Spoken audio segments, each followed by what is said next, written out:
দিবা তো আসার টাইম হয়ে গেছে, মেলায় যাব।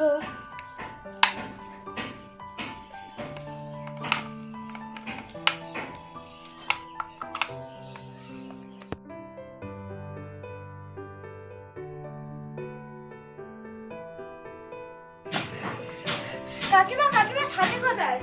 সাথী উপরে আছে। আজকে আমরা মেলায় যাবো তো। মেলায় যাবি? হ্যাঁ। যা দেখ উপরে আছে।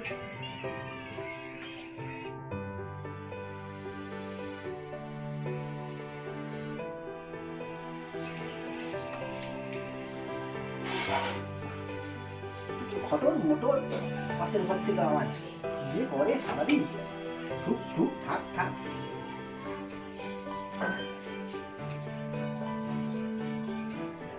ঠিক আছে, ব্যস্ত হচ্ছে ভাবলেই। কাকু কাকু সাথী কোথায়? মেলায় যাবে না?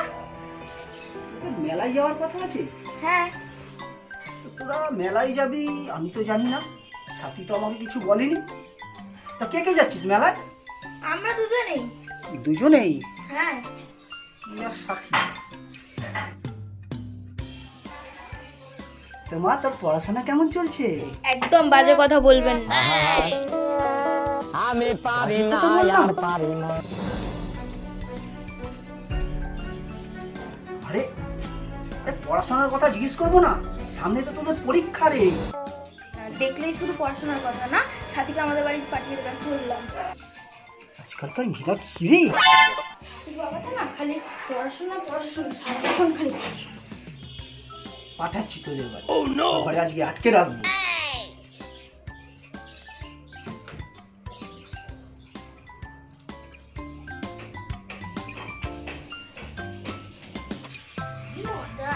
আমি আর দীপা মেলায় যাব। বাবা বাবা, মা কোথায়?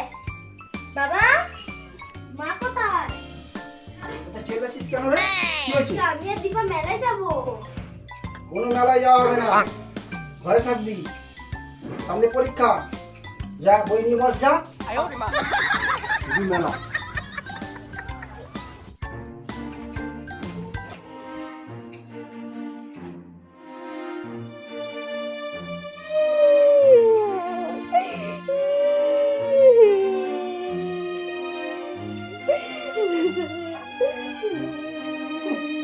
আবার কান্না হচ্ছে।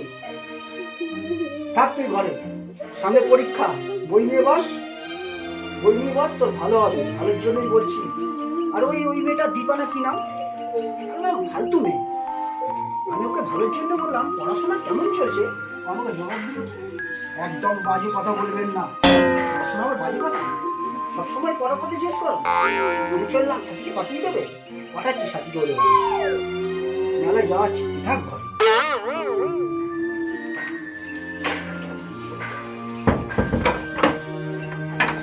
তোর মাকে বলছি তালাটা দিয়ে দেবে, আমি চললাম।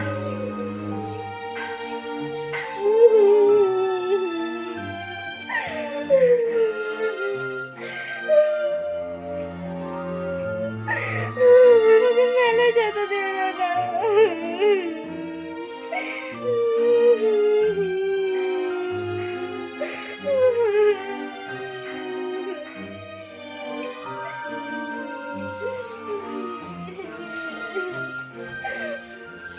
ও মা, মা গো, মা।